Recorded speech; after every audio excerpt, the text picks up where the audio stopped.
wasn't expecting to start the morning off so quickly.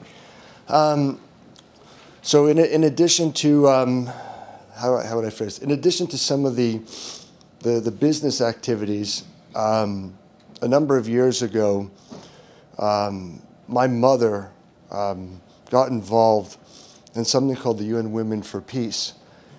And the idea behind that initiative was pretty straightforward. It actually does exactly what it says it does.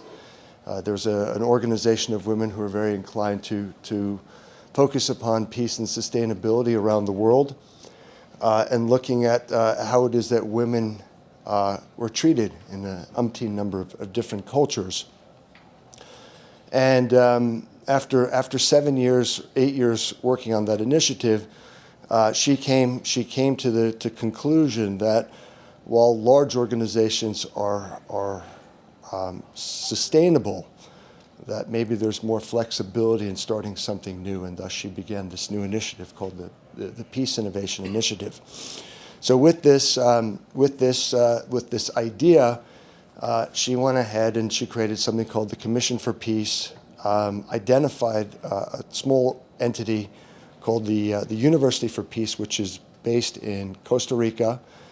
It was established 42 years ago. It actually, on its governance board, sits the Secretary General and a number of other important people who are linked directly into the United Nations. But what she discovered was this beautiful gem in the jungles, if you will, of Costa Rica that actually represents the educational arm of the United Nations. And it's an organization, it's a university that has focused on peace. But more so than just peace, it has a full curriculum, of undergraduate programs. There are graduate programs, and there are PhD programs as well. And while I think most of us think of peace as a tree-hugging concept, the idea of peace is actually the corollary of war. And within that, there's education. I know that we started talking about education yesterday. The school itself has graduated something along the lines of 2,500 people, which is not very much over the course of its lifespan. In fact, one might say that that is not a very good accomplishment. So with that in mind, we launched this initiative in tandem with them to create a better sense of awareness for what it is that's happening at the institute itself. So we had the opportunity to join forces with the University for Peace. Our mission here is to create and enable a global practice of peace. The vision is looking for a world where global systems operate on a frame of sustainable peace building. And when I say sustainable peace building, while in the context of the world that we live in today, that concept could actually mean a lot, or it could mean very little.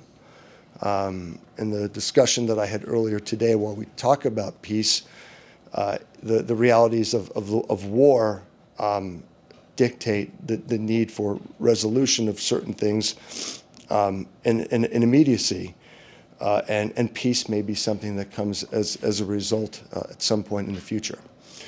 So can you go to the next slide, whoever's manning this? Mark, how much time do I have to talk about this? Do I have a timeline here? Keep going. Okay. So we've got a number of the values, the value system that we've established or we've identified for ourselves relate to collaboration. We think that in any of these systems, collaboration is very important. We talk about ourselves, compassion. We've also assessed the need for creativity, and also in the context of that, ourselves are looking for ways to expand what it is that we're doing. The next slide, please. So in establishing this foundation, which is what it is, we've established a 501c3. We're actively engaged in working with the University for Peace to translate the existing education content that they have into an education framework that's much more in line with current practices. We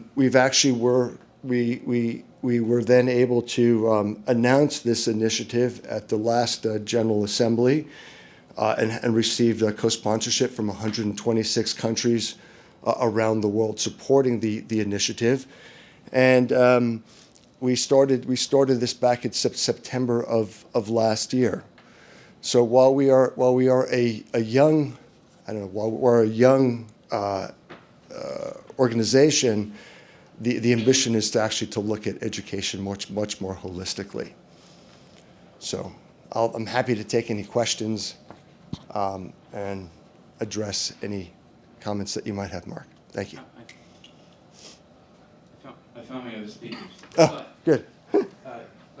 Let's any questions? Because they need a few minutes just as to this new program that you may not have been aware of. Joel? It looks like you're kind of, Thanks, buddy. looks like you're following some of the sustainable development goals. I'm just wondering how those might be Yeah. incorporated into your work. So what we sure. So it's a great question because we've come to the realization that the not-for-profit world and the for-profit world don't necessarily operate well together. And I like to call this the bending of will. Like, to establish a 501c3 today is not an easy thing to do. And for the most part, the IRS, and I mean, if you're based here in the States, it's very complicated. And we've looked at a variety of structures around the world and how to do this.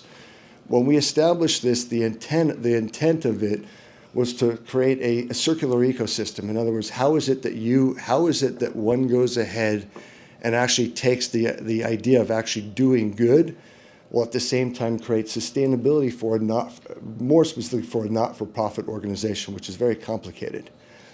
If you start with the business principles first, and you align your own principles around what you're trying to achieve from philosophically and from a not-for-profit perspective, I think that you can actually align these two interests very well.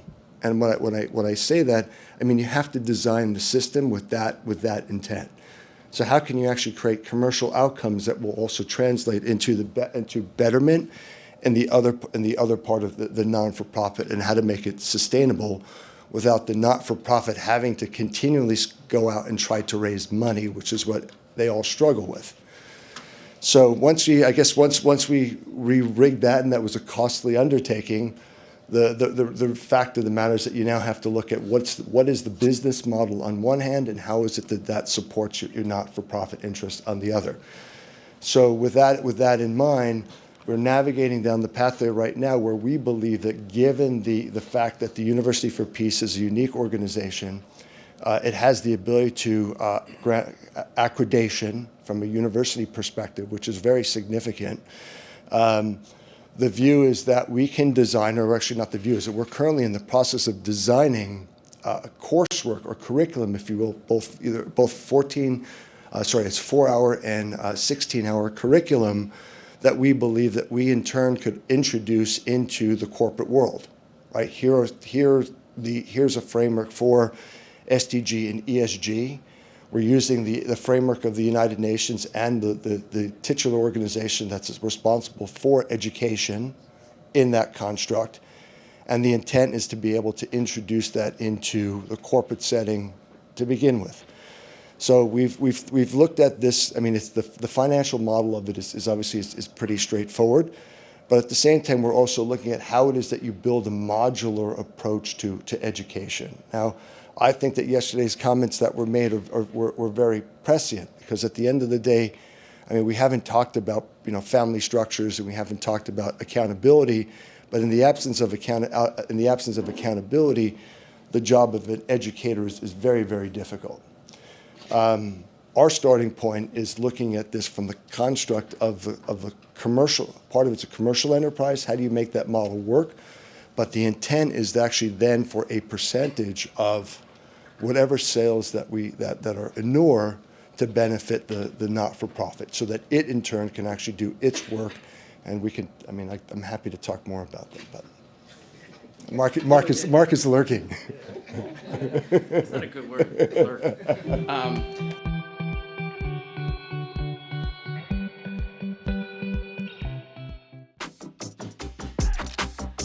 Come join our 361 firm community of investors and thought leaders. We have a lot of events created by the community as we collaborate on investments and philanthropic interests. Join us.